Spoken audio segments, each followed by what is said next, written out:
Greetings, family. You're tuned in to the Mind of an Entrepreneur show. I'm your host, Sajdah Wendy Muhammad, and we're going to talk today about establishing trade routes. And remember, this channel, my vibe, everything is all about helping us to become happier, healthier, wealthier, and experiencing more love. And we talk about all kinds of ways in which we can do that. So sit back, relax, and we're going to get started with this show. And let's hope that it is a fabulous one. All right, here we go. You're tuned in to the Mind of an Entrepreneur show with your host, myself, Sajdah Wendy Muhammad. I am a multi-million-dollar business developer. I have developed business and real estate around the world, and I want to share with you my mental strategies, my technical strategies, and how I made it in the world of business. So I don't teach theory. I tell you about my life and introduce you to people who can also share with you what they've done to become successful. This is a practical show. This ain't a theory show. You don't want to miss it. So stay tuned.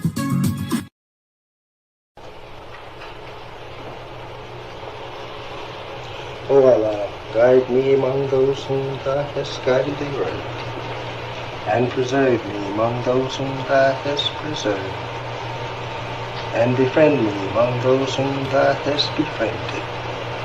Bless me in whatsoever Thou dost grant me, and deliver me from the evil of what Thou hast judged. Surely Thou judgest, and none can judge against Thee, and he whom Thou befriendest is not disgraced.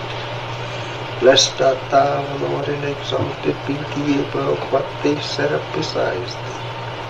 I bear witness, nothing deserves to be served besides Thee, and I bear witness that Muhammad is Thy servant and apostle.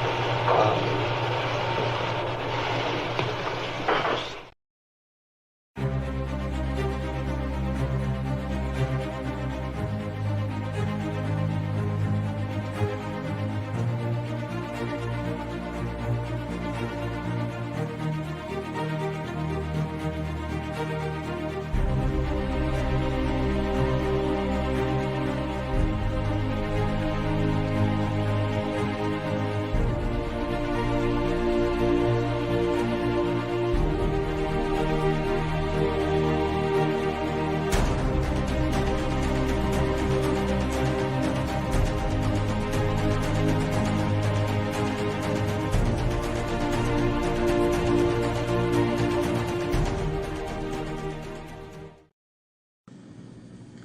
The Honorable Elijah Muhammad, who in my judgment is the master historian,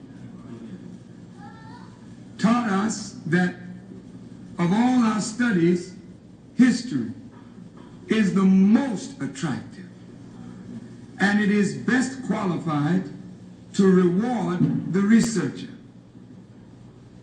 History is most attractive. Why should history be most attractive?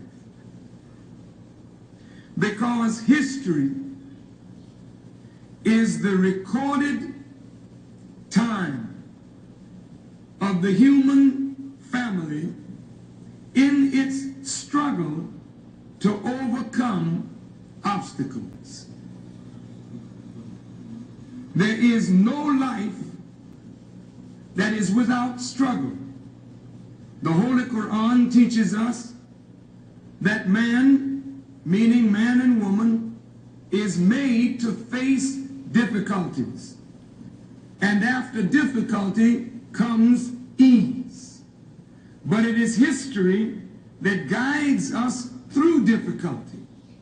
For if you know how people who had difficulty yesterday got through, and if your difficulty is somewhat similar, then today we also can get through if we follow the guidance of history.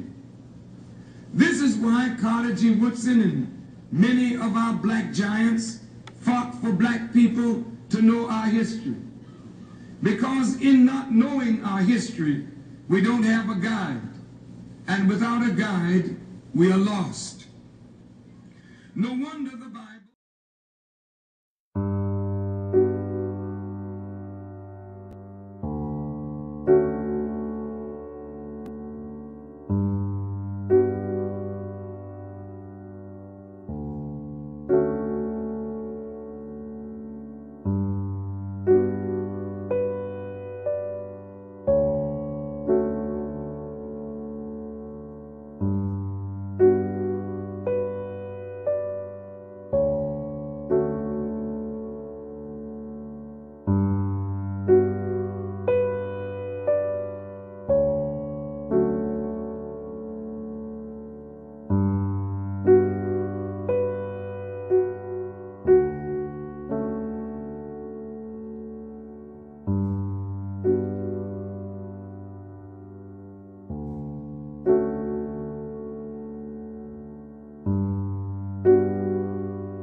Peace and blessings, family. Welcome to the Mind of an Entrepreneur show. Before we do anything, make sure you like and subscribe to the page, like and subscribe to the Sajdah Wendy Muhammad YouTube channel. Hey, that was an intro for our new series that we're going to be starting this Saturday on the Sajdah Saturday Morning Coffee Talks. Y'all know I like to spice it up for y'all, right?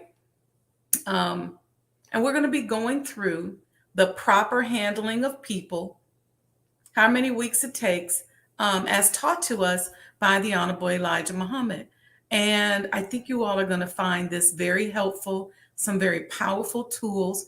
One of the things that I'm seeing right now just in the world is that part of the reason why a lot of us don't manifest or we don't get anywhere is because we just don't know how to handle people. Some of us just aren't nice. Some of us think that doing business means that you got to be mean and rough and have an attitude. And let me tell you something. Healthy people don't want to deal with unhealthy people, especially when it comes to something very precious like their money or their heart. So we need to talk about becoming happier, healthier, wealthier, and experiencing more love. And a lot of that is wrapped up in how we handle other people. The mark of a civilized person is how they talk to other people, how they handle other people. And I don't care what you saw your favorite business tycoon do back in the day. I don't care. I've had people say to me, well, in slavery, they was me. We living in a different day and time. That was for then. Now is for now. And if you don't know how to handle people, trust me, in today's fast moving, internet-based, information-based world, you won't get that far. You're going to have a real cap on your income. If you notice, a lot of times, some of the most ratchet people have groups of people that they're really nice to because people understand. Can you imagine somebody writing an algorithm about you and all it does is describe you as this mean and hateful person? That'd be horrible, wouldn't it? So, walaikum salam, Sister Sandra, Sister Diane, everyone else who's just hiding up here, not in the chat. So welcome. I hope you all will tune in also Saturday. We're going to talk a little bit about trade routes today. So today for the show, I made sure that I wore everything by somebody Black. So this head wrap came from Sister Sajdah Muhammad and her collection. My hair was done by a Black sister. I got this pendant on that I got in Africa from an African merchant. I got this blazer from an African seamstress. You can't see me, but I got on these pants they're dark pants that go with it. It's all black, just black on black. Earrings, jewelry. This is all from the Silver Room. I think these are from Africa somewhere. Anyway, we're going to talk about trade routes. We're going to talk about supporting Black businesses and setting up an ecosystem. Again, remember, y'all know my goal is to help us become what? Happier, healthier, wealthier, and experiencing more love. We talk about how to get to that. We talk about the mother of that, which is tuning in to nature and to Almighty God Allah. We talk about how to handle people. We talk about doing for self. We talk about all of these things that's going to help to get us there. And our purpose for discussing trade routes today, I'm not going to get a chance to go into every single trade route. Okay, I'm just going to skim the surface. But what I want to do is motivate us. I want to motivate us to develop networks and ecosystems where we trade goods and services with one another. Let's develop a healthy pipeline where if we want to purchase goods, services, go to a restaurant or whatever, for example, we can tap into this pipeline and fulfill our needs and support another Black person. If we're looking for a partnership or service provider or a job, we should have a place where we can go to just tap in. When our youth matriculate through school, they should already know that they can find a job within their own community. We should know these things. There's nothing wrong with us going downtown and working with other cultures. I love interacting with other cultures, but we should have our own. That's our base, our nucleus, where we're helping our people become happier, healthier, wealthier, and for them to experience more love. See, this is such a foreign concept to many of us as Black people, especially here in the Western Hemisphere, despite the fact that we were the primary commodity of the most lucrative trade routes ever. Listen, the triangular trade routes were more popular and not popular, but more lucrative than any ancient trade route, like the incense road, the silk road, the spice road. That's slave trade. Almost every trade route established throughout history began to sell and trade human beings because that is just how lucrative it in fact was.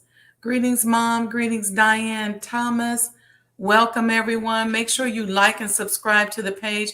I'm going to go through our talk about the Silk Road, but I want you all to get involved. Send me some questions in the chat that we can answer at the end of this, because I want this to be interactive. And if it's not interactive with me, I want it to be interactive in your mind, right? So that you can start thinking about these things. Okay. Hope y'all got y'all tea or coffee. I got me some chai today. All right. Let's talk about slavery a little bit. When we discussed, I told you one of my favorite subjects in school was world history. We discuss certain aspects of slavery, but rarely do we discuss the business behind the slave trade. I really think that if we understood that aspect of slavery, we would have a better understanding of its long-term effects and how it helped to establish the modern capitalistic system that we live in today. 300 years is a very long time to have free labor.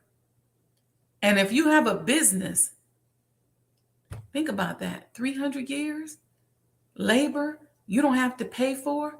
It's no question that this contributed to America's place as the number one superpower in the world. It gave England its power, gave Brazil its power. Then the systems that were designed after the Reconstruction era continued the concept on into the next century. And then they went into sharecropping, which was then still cheap labor. Then they decided, okay, it's Jim Crow, still impacted wages. They're very, very little.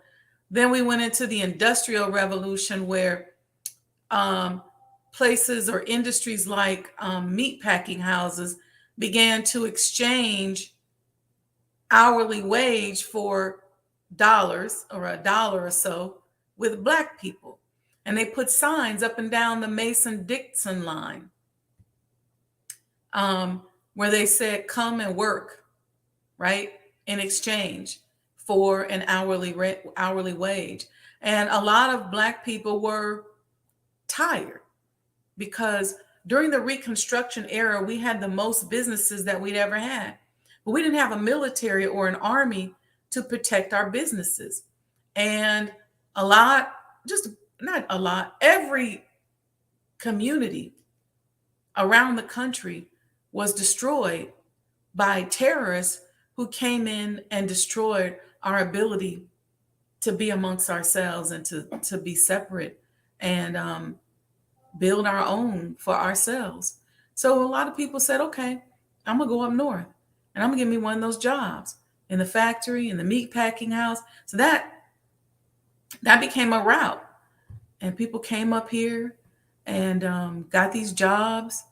And then that was a whole nother form of predatory control. So, and we could talk about that later, but have you ever heard of the Kingdom of Aksum? It's AKSUM. They actually, at one point, it's an African kingdom that controlled the trade routes across the Red Sea. Go study the Kingdom of Aksum. Yeah. So let's take a look at these trade routes, okay? Make sure you like and subscribe to the page and hit the notification button so that you can catch up on past episodes of your favorite Mode Today shows. And like I said, I'm starting this weekend the new series called the Mode Today series on the proper handling of people. And it'll be broadcast during the Sajdah Saturday morning coffee talks. All right. So what is a trade route? Some of you all may be saying, what is that? Again, the purpose of this is to get you to studying this so that you understand that this is how civilizations, how countries, how they define themselves. They had resources, and then those resources they will go and trade and sell out into the community. And with the whole chattel slave trade, they actually went and stole a bunch of people. Let me say this too. I don't know if you guys noticed that since a lot of African countries are pushing back finally on the predatory practices of some of the countries that originally colonized them, that really have our whole continent over there divided. You got countries right next door to each other that can't even do trade because one might be colonized by the French, and the French, there's a language barrier. There's certain legal systems in France. The French have a huge tax on any money that any of its colonized countries in Africa make. And then the next door neighbor might be colonized by the British. And it's different laws, different systems, different currencies, and they can't even communicate with one another. And so ever since they've been pushing back on that, there's starting to be this propaganda put out here about slavery, where they're really trying to magnify the fact that there were some kings in Africa that originally sold people to the colonizers into slavery. But see, they're not helping us with history because they just want us to say, well, you know what? I don't know why y'all tripping. We can't give y'all reparations because your own brothers sold you into slavery. And in some cases that is true. But what happened over the course of the 300 years, Africa was severely impacted and colonized as well. So their ability to sell their own resources. Africa is the most lush continent on the planet. There's so much food there. There's so much vegetation, so many resources, so many minerals, natural resources, gold, diamonds, rubber. I mean, you can just walk down the street and just grab you some cashews or some bananas or any plant you want. Sometimes they have so much food at the market at the end of the day, they're almost giving it away because it's going to just go bad. But during that whole slave trade, when they began raping and taking millions of resources, meaning us, from Africa and spreading them around the world through the course of slavery, Africa was robbed of its ability to even sell its own natural resources. So you have countries in Africa like Liberia that is known for rubber. I think it was Firestone had a plant there, and maybe Goodyear, and they were given scholarships and everything. But the Liberian people don't grow rubber trees and sell the rubber to these companies. They don't even, most of these countries don't even feed themselves. They buy food from other countries and they're just trading one colonizer for the other. So this will give you an idea of how important these trade routes are. One of the reasons why America is in trouble today, she's in trouble because she no longer makes or manufactures anything. There's really no trade route. She's really just a consumer. And it's no coincidence that Black Americans, we are so subconsciously tied to this people that enslaved us that we too are the biggest consumers in the world. So when you think about what do we export here as a country? What we primarily export in America is Black culture. That's one of the largest exports, believe it or not. It's Black culture. You travel around the world, everybody got their hat to the back. They dance in hip hop. If they go to a club, they're putting on Black music. It's our vibe. It's our style. You got Asian countries that are just coming up with ways in which they can literally find a way to reproduce our culture so that they can all participate in the culture. I mean, it's incredible if you really look at it. So here we are as Black people saying, okay, we want to start making our own stuff. We want to start selling and trading our own stuff. Why is this important? And a lot of people will say, but yeah, I'm not really down with no all Black nothing. And I hear this all the time. And I said, you know what? If you had a beautiful subdivision and there were all Black people in it and you controlled, the safety, the security, you probably feel more comfortable there than someplace where you'd have to risk your children being harassed or abused. I think it's a good idea that when our children go to school, that we have a network of businesses that they can intern at so that when they get ready to graduate from college, they can be like these white kids and say, well, I already know what firm I'm going to go work at. I don't have to be on the interview grind like y'all Black people because I interned for 2 years at my uncle's law firm and I already know that that's where I'm about to go work when I get out of school. So the whole time they're in school, whether they're doing it consciously or subconsciously, what are they thinking about? not how many applications they need to go put in so they can make sure they get a job. What they're thinking about consciously or subconsciously is where they're going to go work. And they already know where they're going to go work. They know what it looks like on the inside. They know the corporate culture. It'd be nice to have that.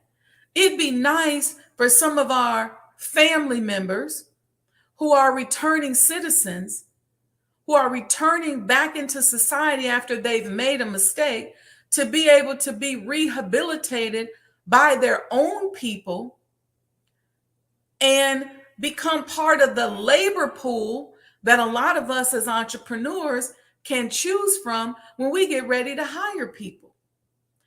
One of the biggest challenges that we have, I know I've had as an entrepreneur, is finding the right employees. And if we had that student pipeline where we knew we've been grooming a student every summer, and then when they get ready to graduate, we already know we got an accountant coming. We already know we got a lawyer coming. We already know we got a marketing person coming. We already know that because we've been building the pipeline. Sometimes we have other services and goods that we need, and some people just need a second chance. And so that's a big labor pool that if we can get ourselves healed and healthy and create the right systems, we can rehabilitate and give our people second and third chances. There's a whole lot of reasons why we have to establish these routes of trade and even if it's not a physical trade route, but a mental trade route, where let's say you come into my office and you need something. I should have a database of people from our community that I can tap to help you get whatever it is that you need. Or if somebody comes to me and says, hey, I need a wedding cake, I should have a Black cake designer that I can give that person to.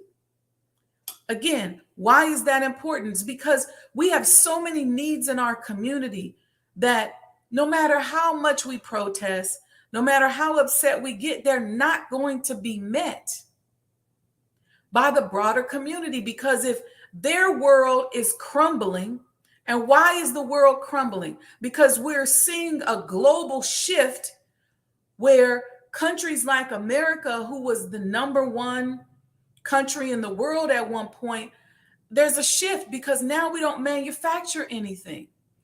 We have to go and do business internationally because if we want a car, some of those parts, maybe the cobalt for the battery, if we drive an electric car, it's going to come from Africa. It's going to come from China.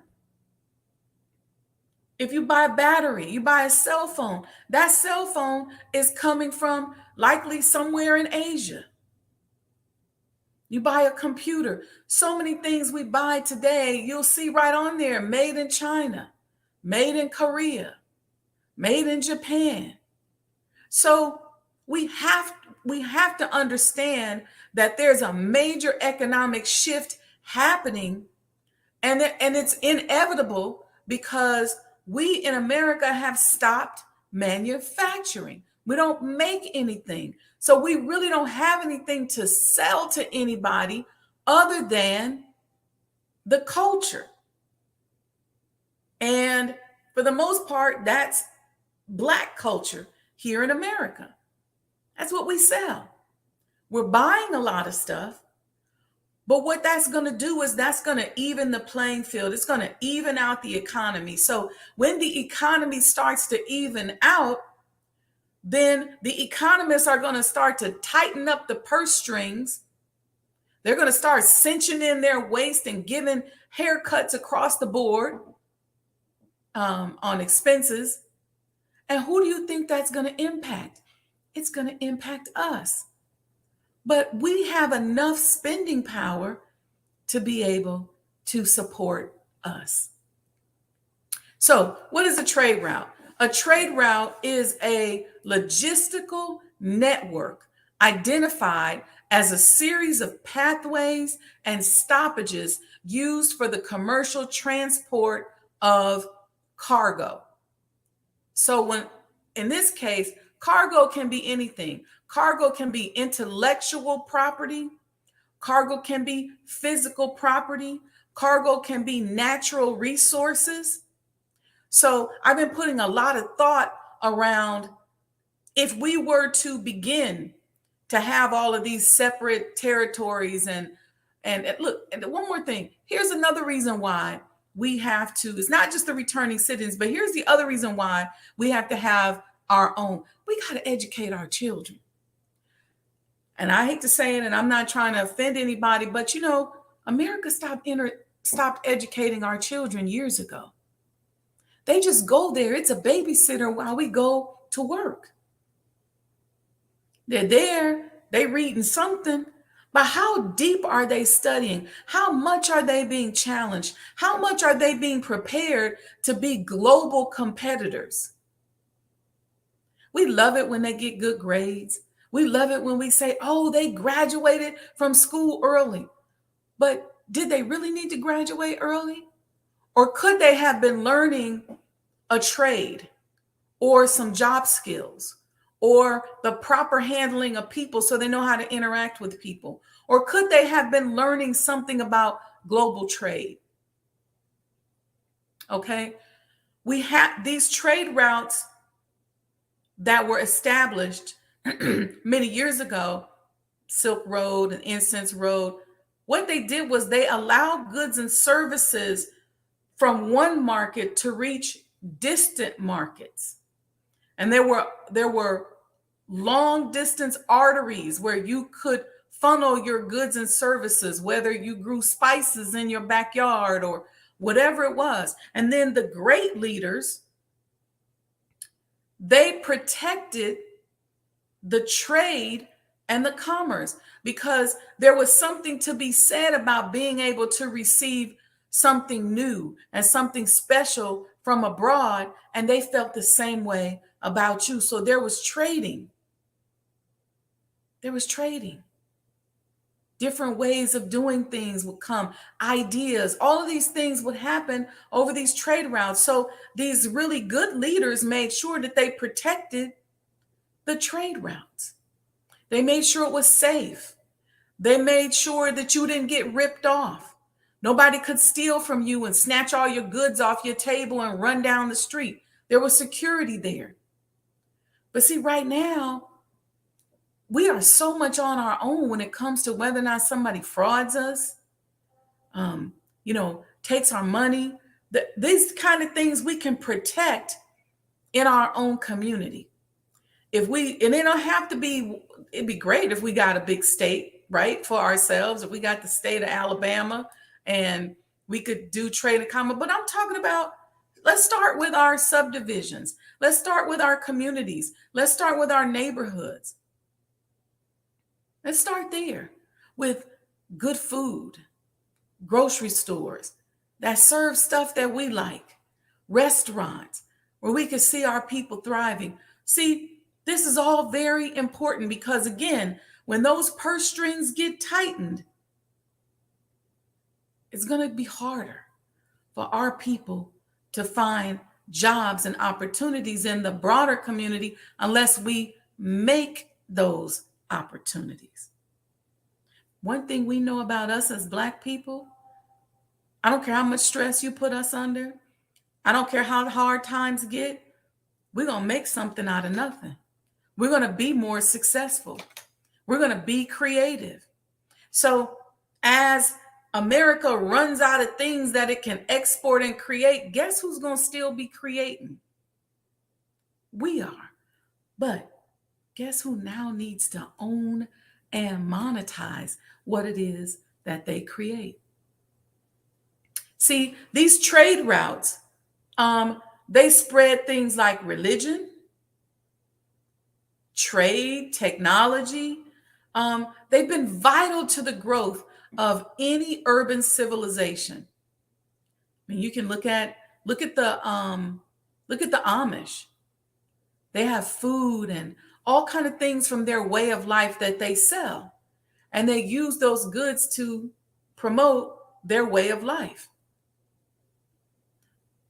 I think sometimes we get tripped out because we think that when we say, look, let's just build our own stuff, that we're going to be living in huts somewhere. But why can't you be living in a neighborhood of mansions? And it's all people that look like you, civilized people who are introducing much needed goods and services back into their community. It's a gated community and it's safe because we're policing it. We don't have to worry about theft. We don't have to worry about anybody breaking in our houses. It should even be where we wouldn't even have to put on an alarm. When our children get ready to need experiences, there's people in that neighborhood, in the subdivision, that you can say, you can call up your neighbor down the street and say, hey, my son wants to get into gaming. I know you have a gaming company. Can I send him down there to intern with you? Or you could say, you know what, my daughter wants to be a doctor. And I know you have your own practice. Can I send her over there to intern with you? See, now we got this whole ecosystem going. And that doctor and that person with the gaming company, they got somebody that they can tap when they need a new employee. So when the gaming company comes up with a game that the whole world is downloading and playing, and they need more programmers and more staff, they can call your son because your son just interned there last summer. And when they bring your son in, your son is there and he's ready to build up the company. And he may one day start his own gaming company, or he may take over that one. And guess what? When you got brothers and sisters out here who don't have any heirs. There was a woman who had something like she's a Black woman, something like a $33 million real estate portfolio. And she passed away. And her children, I guess something happened either in the relationship or they just didn't demonstrate that they could handle that kind of wealth. And she began grooming young Black entrepreneurs, and she ended up turning over her portfolio, the majority of her portfolio of business upon her death, to these entrepreneurs that she had been guiding and training. And from my understanding, they've multiplied her business. She left a little bit to her children, but we have those scenarios as well. And the way she set up her company was so that it would grow and continue to build and expand.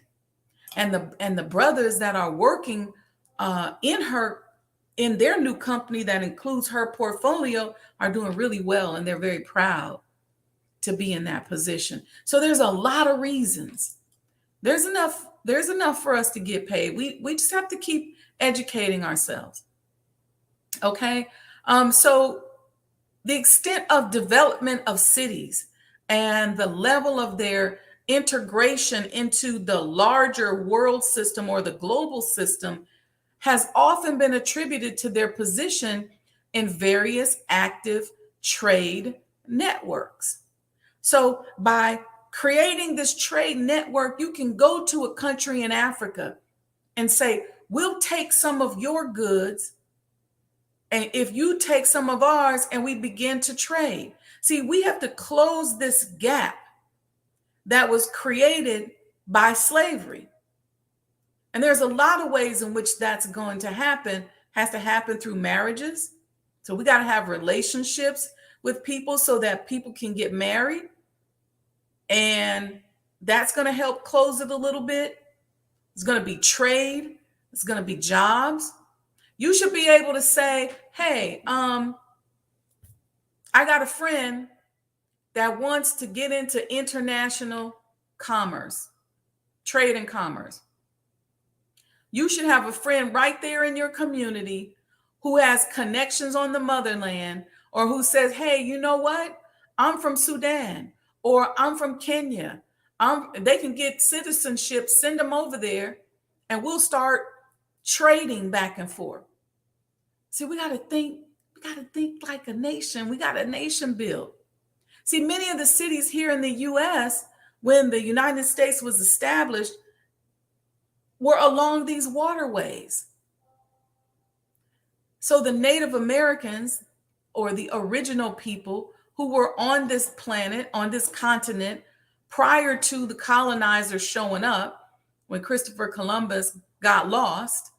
They were along the waterways. You had original people on the Chicago River and Lake Michigan. You had original people along the waterways in Cleveland, Detroit, Mobile, Alabama. They were there, and they were already using them for trade routes. Part of the reason why, when these ex-convicts who had escaped from Europe came to the United States, part of this, about 50,000 of them, part of the reason why they killed so many of the Native Americans was because, or so many of the original people that were here, because a lot of them were on these trade routes and they had settled there. And so it was really just an act of war. I could go on and on about that, but I'm going to stay off of that one because, okay. So anyway, in addition to goods and services, these trade routes spread religion and culture as well. Y'all doing all right over here in the chat? Yeah, it spread religion and culture. Islam was spread through commerce, through trade. Christianity was along trade routes. There's some movies that still depict this. There were like trading posts or markets, if you will, in many key strategic places around the world that were run by different people. And so imagine if we have our own area where we're selling our own goods. And I'm not talking about just a place that's got tables and tablecloths. See, part of y'all vision is bad. I know what y'all thinking, a bunch of Black people with these 6-foot tables and they got a tablecloth on them and they got all their soaps and lotions. No. I'm talking about high-end markets where people can physically and virtually purchase goods. I'm talking about multi-million-dollar mansions and businesses that are Black owned. Think Dubai. Okay, this is what I'm talking about. So if people came to visit us and came around us and they said, man, I really like them. I like the way they look. I like the way they do business. I like the way they handle people. I like who they are. Then all of a sudden, those people who are coming to you are going to do what? They're going to want to know more about you. They're going to adopt your way of life because your way of life is more successful. Believe it or not, I keep telling y'all, people are tired. People are tired of racism. They're tired of sexism. They're tired of ageism. That stuff is old. It's old. It's played out. Folks is tired of it, but they just keep pushing it in the pop culture. Just keep pushing it. And so a lot of people just tune it out. They just tune it out. If we're not acting racist, we acting like ageist. This person's too young. This person's too old. Or we got issues with people and their weight. This one's too fat. This one's too skinny. It's too much. And a lot of people are tired of the stress of it. Let me tell you, when you travel, many of you know this because you've traveled abroad, but when you go to certain countries, let's say you go certain places in Africa, and you literally can feel the burden of racism and classism lift. Don't get me wrong, these countries got their issues, but nothing is as heavy as it is here. And so you feel that. You give your central nervous system a break when you can just not think about it for a minute. I mean, we got brothers on the side of the pond trying to just fish and they can't fish in peace. So these trade routes can be good and bad. So when Africa was colonized and millions of people were sold into slavery, Trade routes were set up in many countries that transported natural resources, including the human trafficking of people from Africa to Brazil, to Argentina, to the Caribbean, to the United States, to London, to France, all throughout Europe. And many of these systems were called the triangular trade systems because they didn't have dedicated ships for one particular type of cargo in the early days. During this time, there was a system called the triangular trade, and the triangular trade was a system of trade routes that emerged during what they called the colonial periods that connected three regions and crossing the Atlantic Ocean. The trade involved the transportation of Black people that were taken from Africa to the Americas, cotton, other raw materials from the Americas to Europe, and textiles and manufactured goods from Europe to West Africa. The trade was named after the triangular shape of the routes that the ships took. And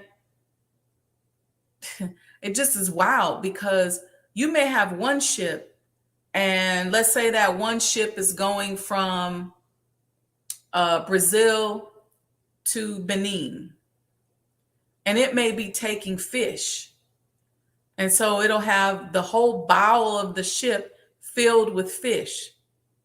And it'll sail to Benin and take the fish off and be distributed, throughout. And then they turn around and pick up some slaves and put them on that same ship and come back. These were nasty, humane conditions. The Atlantic slave trade used a system of three-way transatlantic exchanges, known historically, like I said, as the triangular trade. And it operated between Europe, Africa, and the Americas, like from the 16th to the 19th centuries. And the slave ships were outfitted in Europe, and they shipped manufactured European goods to West Africa. And the interesting thing about it is these people got all into the business of transporting all this stuff. It's pretty much what they was doing was taking it from Africa and South America, these crops and stuff, and bringing them to the Americas, to the Western America, to the US and the Caribbean, and then they would go over to Europe. But it was people, it was spices, it was anything from cinnamon to incense, it was oils, and all of this stuff was just shipped and moved. And they had these trade routes, and these trade routes were so sophisticated. And of course, they could invest in the trade routes because the labor was free. So they paid for the slaves, but they were getting free labor when they got back over here. Interesting, right? So they say that the triangular trade was used to offset trade imbalances between different regions. That's such an arrogant statement. When I read that, I said, how arrogant? You go, oh, there's a trade imbalance. We don't have this in our country, so we're going to set up this route and you're going to give it to us for cheap. Really? You had like the Silk Road that went from what is now called Asia into what is now called Ethiopia. Some went up around through Spain, through the Moors. It's all very interesting. So I encourage you to go on YouTube. YouTube is a great university if you use it right. And just type in ancient trade routes. They also developed this. It also had a congruency with the winds and the currents. So, for example, the main trading nations of Western Europe, it was easier to sell westward after first going south and then reaching and letting the trade wind bring you back into the Caribbean and around up through North America. That's what they say now, that whole Hurricane Alley. That's the route with those trade winds that those slave ships traveled, because they were allowing the wind and the waves to carry them and follow the Gulf Stream up into the northeastern direction. But it's powerful stuff. And for those of us who are so-called religious and we got an issue with money, it takes money, y'all. Stop tripping. It takes money. We live in this capitalist society. Nobody's taking rocks and pebbles for food. So guess what? You're going to need money. It takes money to buy these all black clothes. It takes money to live. It takes money to move around. It takes money for health care. It takes money for education. Money is just a tool that a God uses to exercise the options. I'm going to say this one last thing as we get into, I'm going to get to your questions.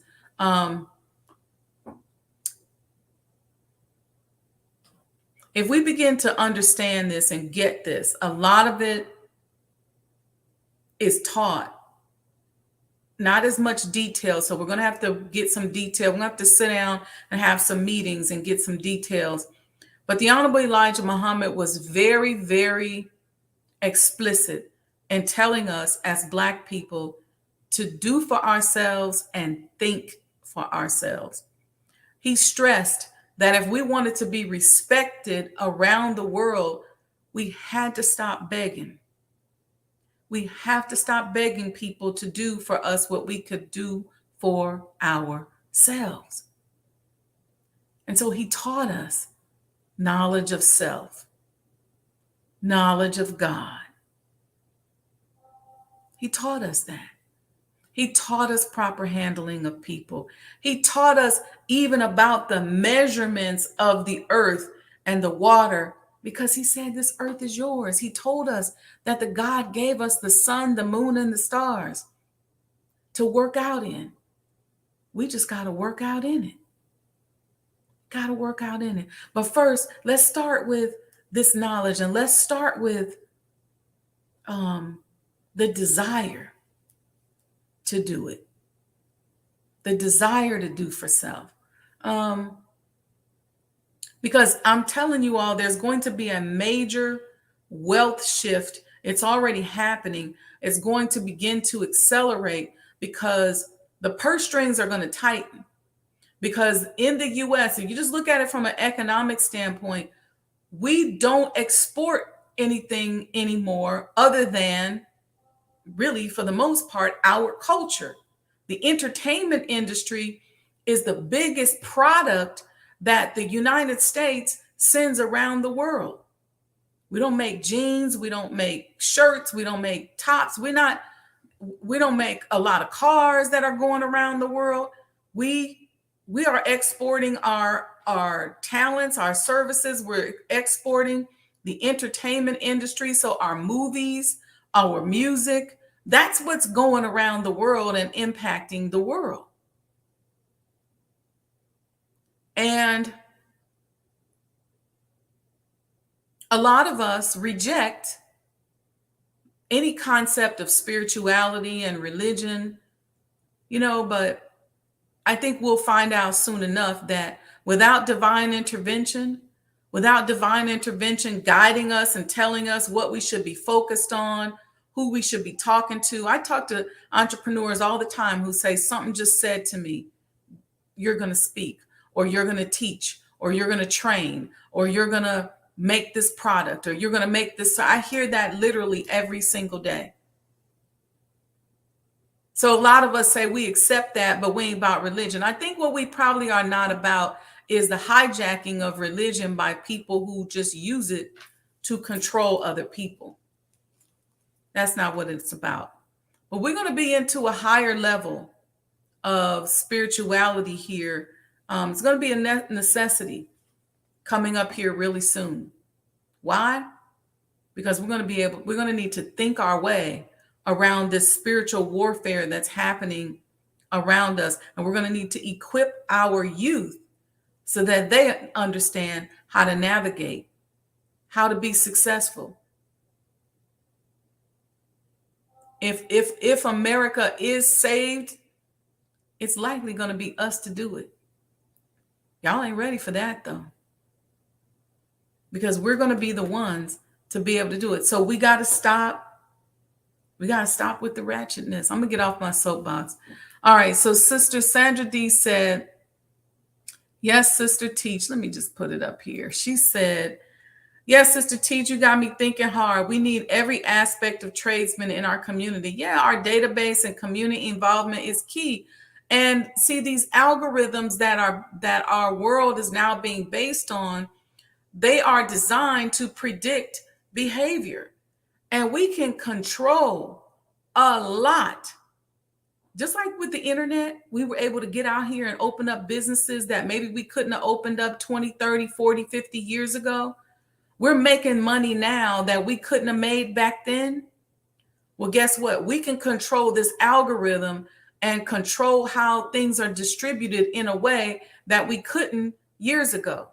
So by pooling our resources, even if it's in a smaller community, pooling our resources, coming together, we're changing those algorithms and because our behaviors are changing. See, with AI, you have to train it. You have to train Chat GPT. You got to train augmented reality. And when you train it, you're teaching it how to give you what it is that you want. And when we start conducting ourselves differently, we're going to see ourselves tapping into more power, because those algorithms are based on the fact that we're not united. We don't pool our resources. We don't read. We don't study. That's what it's based on. We don't know our history. But if we start putting more stuff into that database, guess what? There's a lot of us, and believe it or not, we can change. We can change some things. We can make a difference. All right, so let's see who else says something. Anita Rose said, Assalamu alaikum. Do you have any input on the narrative that the Atlantic slave trade did not exist, or that the majority of slaves were already here? Yeah, it's just a lie. Reason why it's a lie, sis, let's just look at it like this. There were original people already here. Before the white man got here, before the slave owner got here, the original people were already here.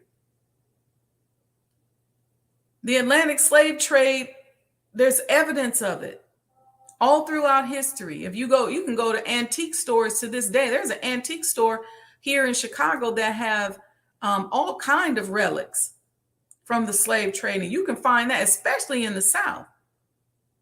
But it definitely existed. And I wouldn't even, anybody who's trying to make you think that, I wouldn't even entertain that. See, that's part of the propaganda that they want to put out here in the lexicon so that they can stop. So they already stopped us from saying slave. They're probably going to flag this video because I keep saying slave. You have to say enslaved person. They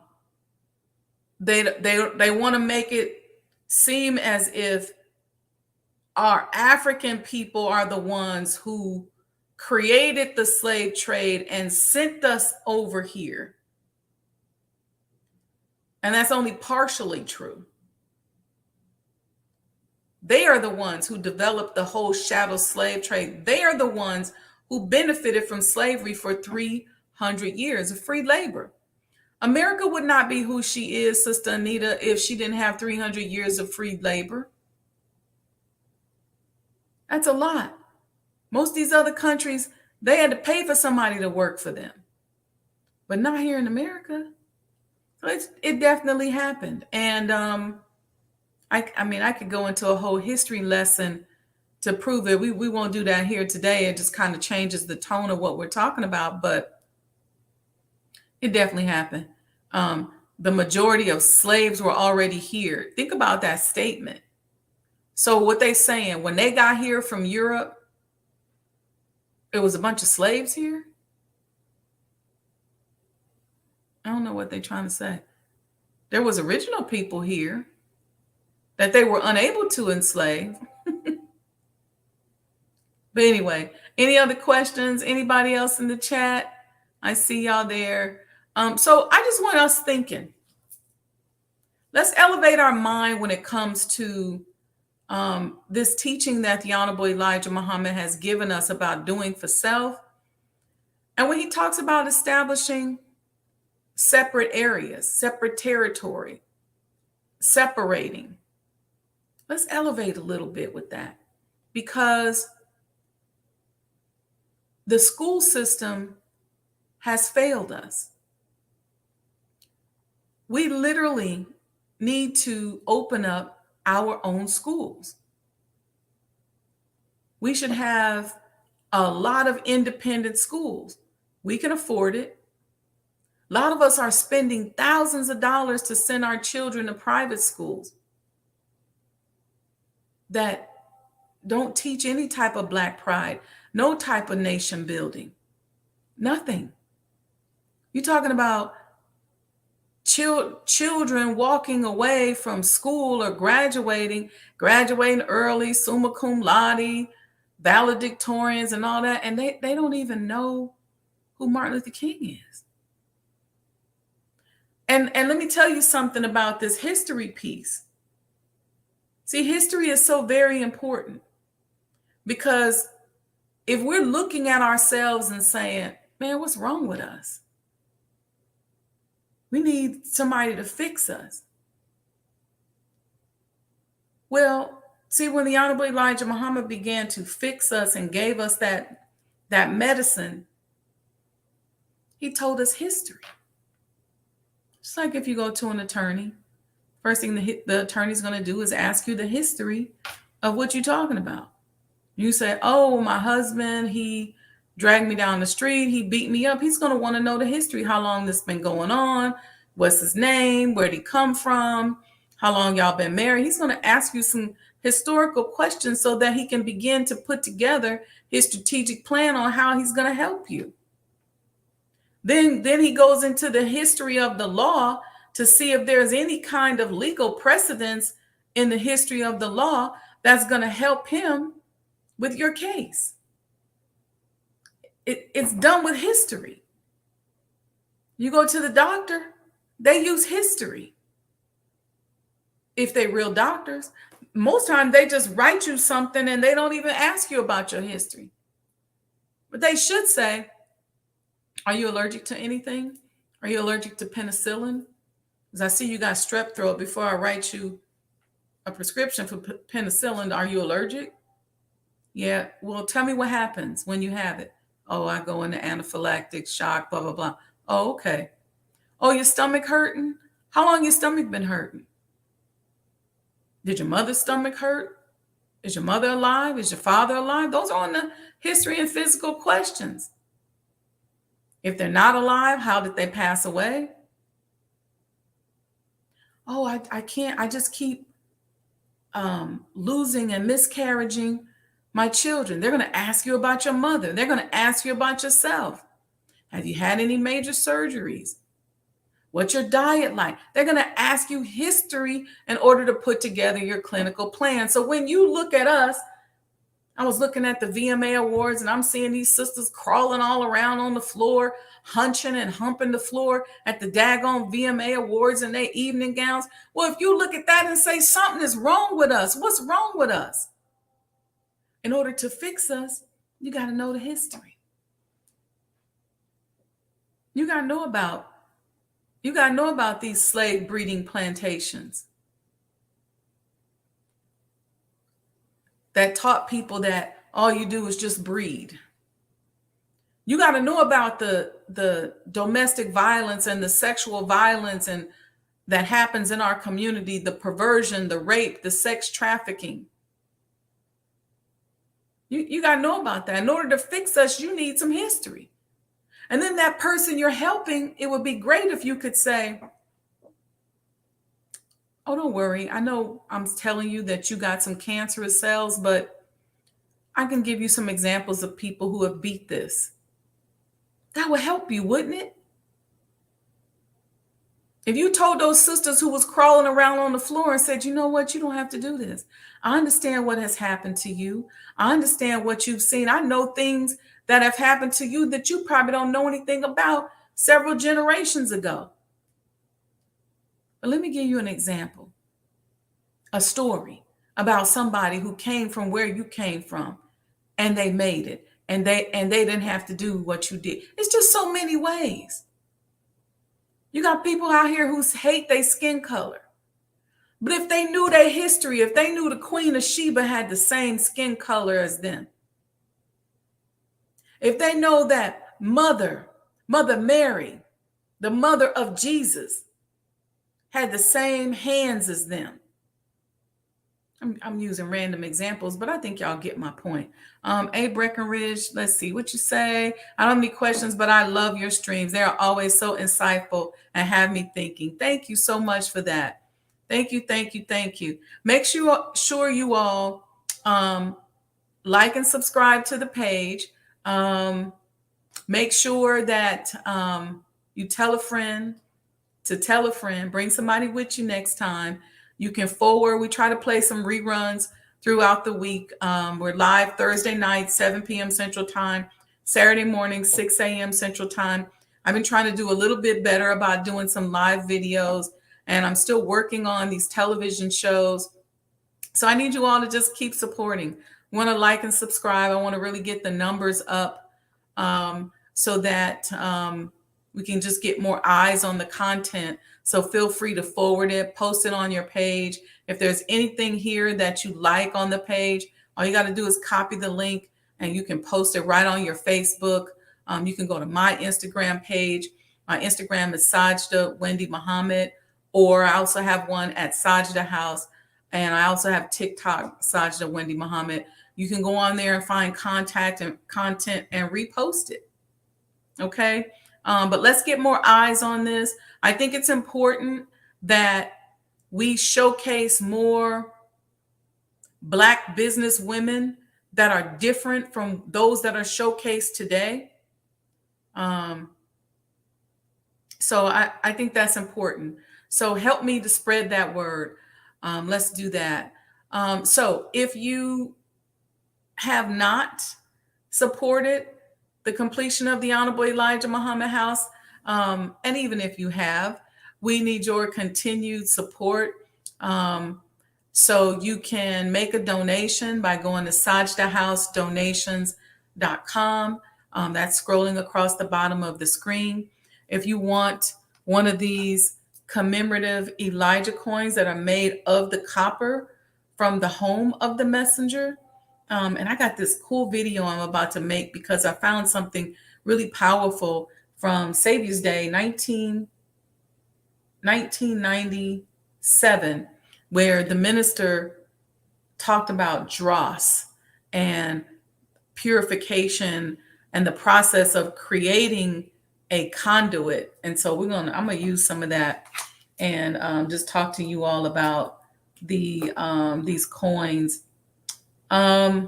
Or if you just say, you know what, I can only do Cash App right now, that's fine too. You see that on the bottom right there, $Mo today, MOETODAY. All you have to do is Cash App your donation. But I think it'd be good. Get you a coin. This coin also has a membership. And on the back here, this number is going to become your membership number. And this is going to give you access to certain privileges. I have some really, really amazing things.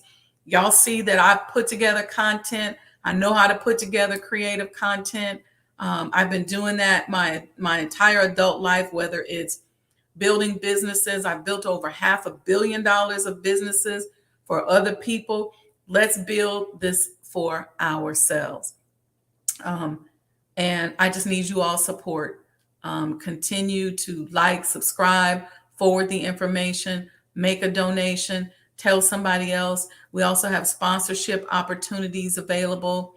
If you want your name in the house, you want to sponsor the living room, the theater, or whatever. And you know how you go in these museums and it has on the wall who the sponsors are, or it has a little plaque next to the item that the people sponsored. Well, that could be you. And if you want a sponsorship package, All you have to do, I'm putting the email in the chat. I'll stick it up on the screen.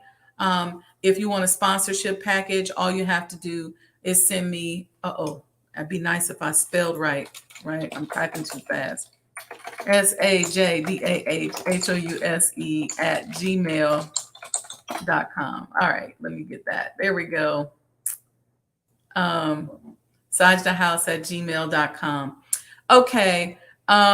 Thank you, Sandra D, for your comments. She said the history and culture and proper handling of people is key in this. Yes, yes, yes. This is what we're going to talk about.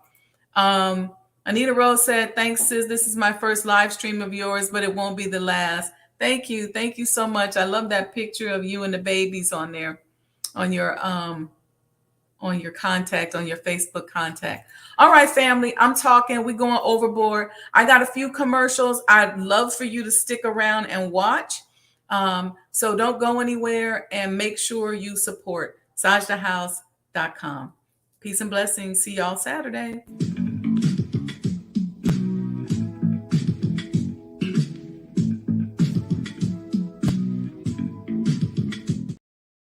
The Honorable Elijah Muhammad taught us that history develops the springs and motives of human action, which display themselves most powerfully in the destiny of man.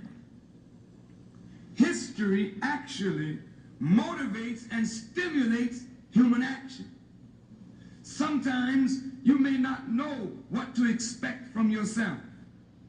But if you only could read the autobiography of someone from among your people who has achieved, then that tells you what is possible to do.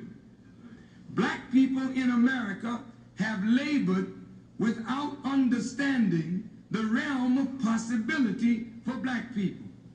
And because we don't know what is possible for us as a people to achieve, we labor under the misconception that the accomplishments of Caucasian people should be our guide. And as a result, we keep on trying to be like them rather than trying to be ourselves. This is a result of being robbed of history.